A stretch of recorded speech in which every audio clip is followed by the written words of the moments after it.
Hi, I'm John from Just Whiskey. If you like today's show, which I know you're going to, please give it a thumbs up, like, and subscribe. And consider becoming a Patreon with the link in the description below. Thanks so much for the Patreons that I do have. Much appreciated. And as a Patreon, you have access to exclusive Patreon reviews. And I try to do about 1 or 2 a month, and the archives are filling up. And remember, folks, it's Just Whiskey.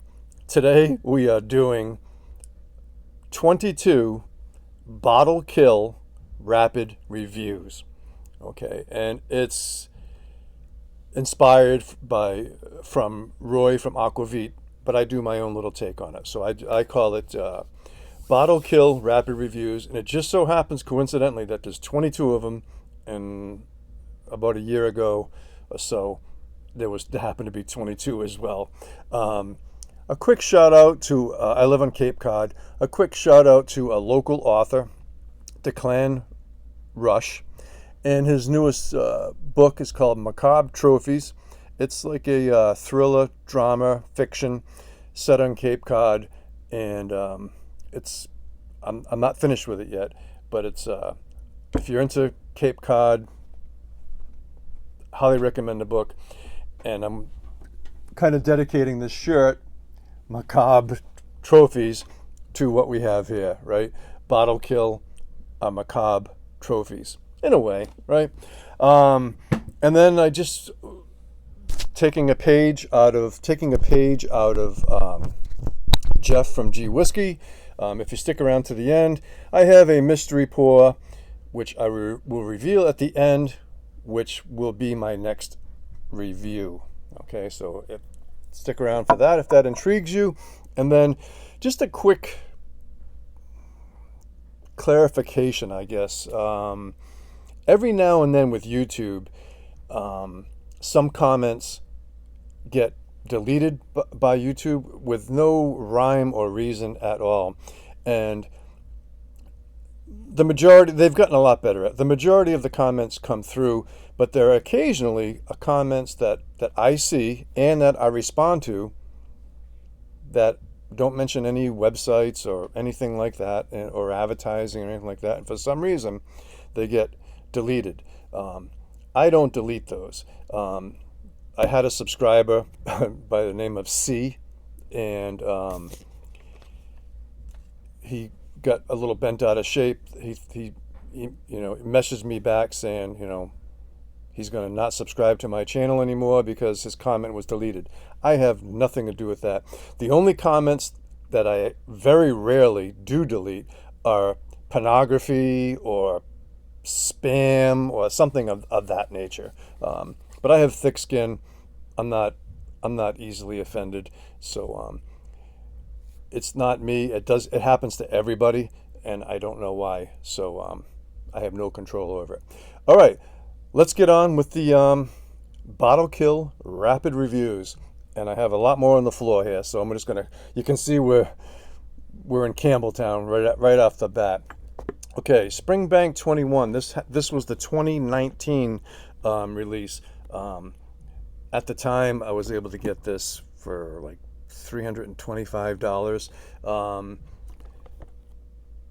What I find about some whiskeys 18 years old and older, if they stick to that 46%, they can become a little more light and delicate. And I think, particularly with Springbank, the 21-year-old, the 18-year-old would be better if they were slightly higher in ABV, even 48%, if they could do 50%, but a little bit higher. I think it especially for Springbank, I think it needs that little power behind it. So I had big expectations for this 2019, 2021, 2019, 12-year, 2019, 21-year-old Springbank. Score-wise, I'll give it a 7 out of 10 because it was nice, but it was a little too light and delicate. Okay.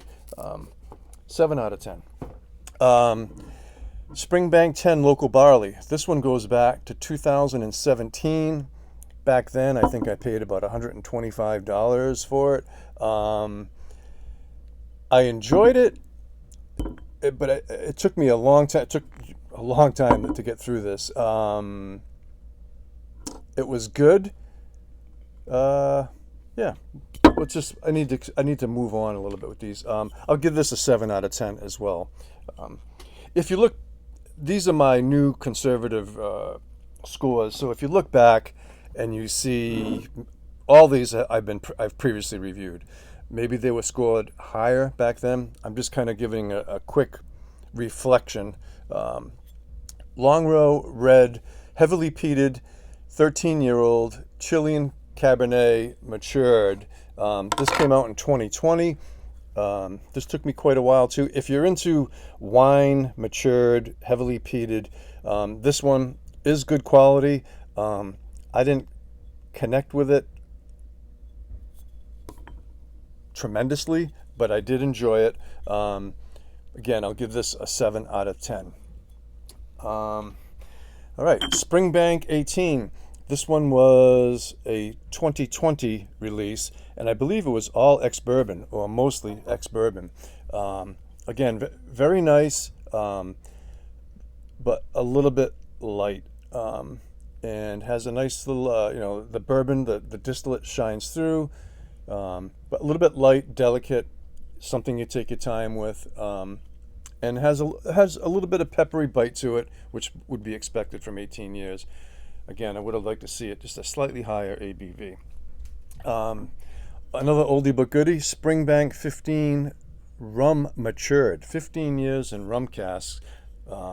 This one came out in 2019, and in my area, even back then, this was like $180. I really, really enjoyed this.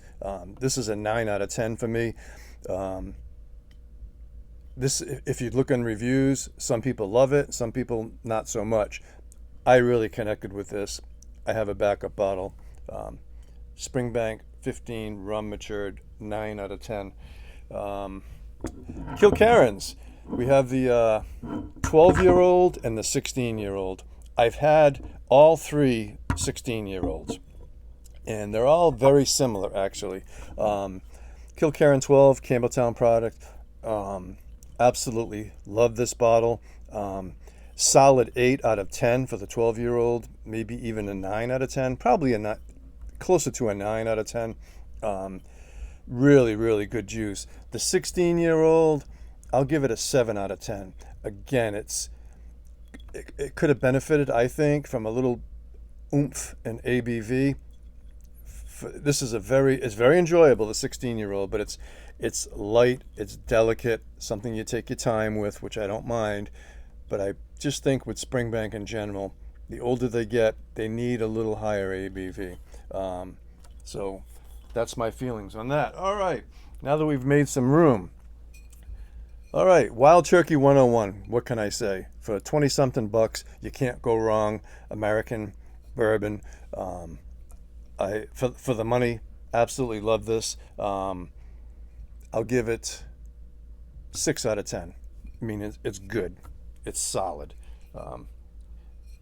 If I put price into the equation, which one of my recent commenters had an issue with that, which I understand. But for 20-something bucks, this could be a 7 out of 10. But I'm not a huge bourbon appreciator, so I'm going to stick with a 6.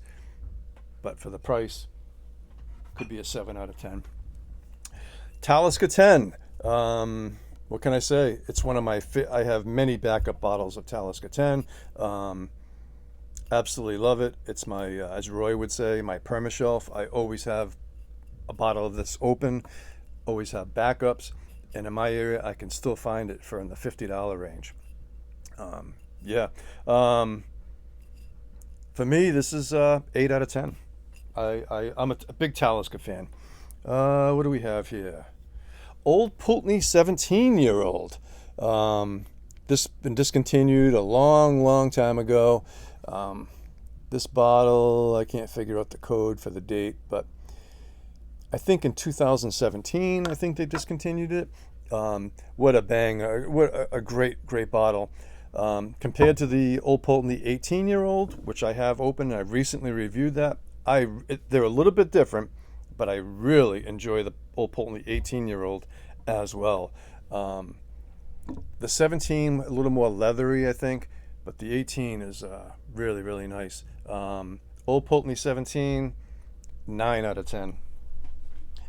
And I think the 18 is, for me, is 8 to 9 out of 10 as well. What do we have here? Glenallachie, 10-year-old, cask strength. This is batch 3. I reviewed this a long time ago.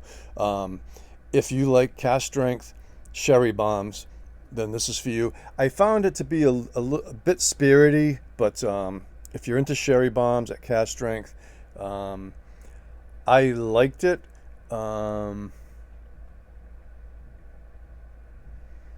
6 to 7 out of 10.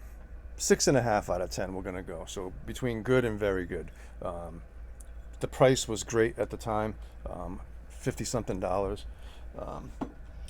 All right. Oh, here we go. Yeah. This is one of my favorite bottles of all time. This is a Jura. It's an Old Particular Jura independently bottled 12-year-old K&L Wines exclusive cask pick. This was bottled in 2018. My friend Misha gifted this to me. Had about close to half left, and oh my God, yeah, I really enjoyed this. This is 9 out of 10 for me, maybe even a 10 out of 10. One of my most memorable bottles that I've ever had. Yeah. And I reviewed it.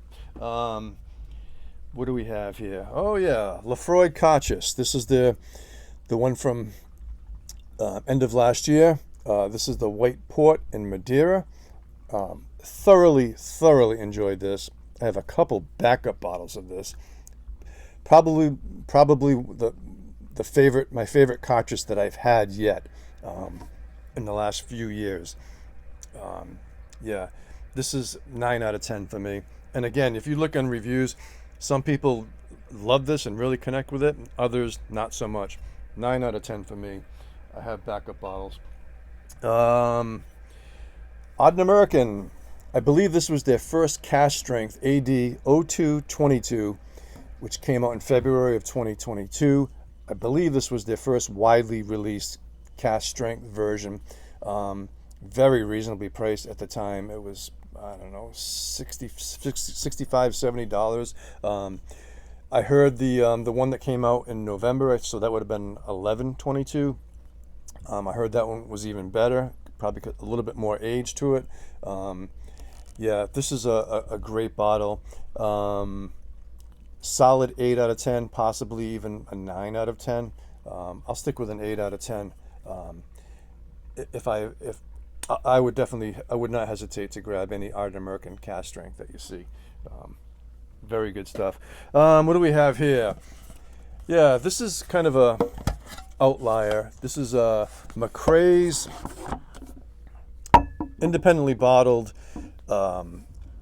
New Hampshire wine outlet, liquor and wine outlet exclusive. It's a Mortlock, 7-year-old Mortlock, which I reviewed. 46% ABV. It took me a while for this to connect with this. It was early in my journey. I didn't have a lot of experience with Mortlock, but as the bottle went down, I really come to like it quite a bit. It was fairly reasonably priced. They might even still have this in New Hampshire. Maybe a couple of bottle stragglers. 7 out of 10. Yeah, Johnny Walker. This is a Johnny Walker 12-year-old, which I've reviewed. This is like a late 1960s, early 1970s bottle. You hear Ralphie glow about these. This is phenomenal. If you can find any an auction, and they're reasonably priced, an old Johnny Walker 12 black label from the late 1960s, early 1970s. Excellent. you can't even begin to compare it to the modern versions of this. This is really, really good. I would say 8 or 9 out of 10. Um, Solid. If you can find one, you won't regret it. What do we have? Glendronach 18-year-old Allardyce. There's a lot of hype about this. This was the 2020 version. So this was bottled on April 6th of 2020, I believe. I get it mixed up. Anyway, it was the 2020 version, and supposedly this still had some of that 24-year-old supposedly juice in here. I'm not a big sherry bomb. This was 18 years, fully matured, and Oloroso. I just the quality is there. If you're a sherry bomb, I know it has its loyal following. I just really didn't connect with it, and I had 2 half bottles that I poured into a full bottle. And every now and then, to see what it's like, I take a little taste out of. It's very nice. For me, 7 out of 10. And I don't think with the prices they're getting for it now, I don't think they're probably worth it. Portiskeag. This is like a mysterious Isla, heavily peated, 110 proof, 55% ABV. Rumor has it that it's Kalila, and there's no age statement on this one. Very good. Very reasonably priced. Solid 8 out of 10 on that. Talisker 18. If you like strawberry Twizzlers, the 18-year-old has that in spades. Very fruity, very nice. And it's still available in my area for in the $150, $160 range. But I'm certain that the prices are going to be skyrocketing with the newer releases of this. This is I'm a big Talisker fan. 8 or 9 out of 10, leaning closer to a 9 out of 10. What do we have here?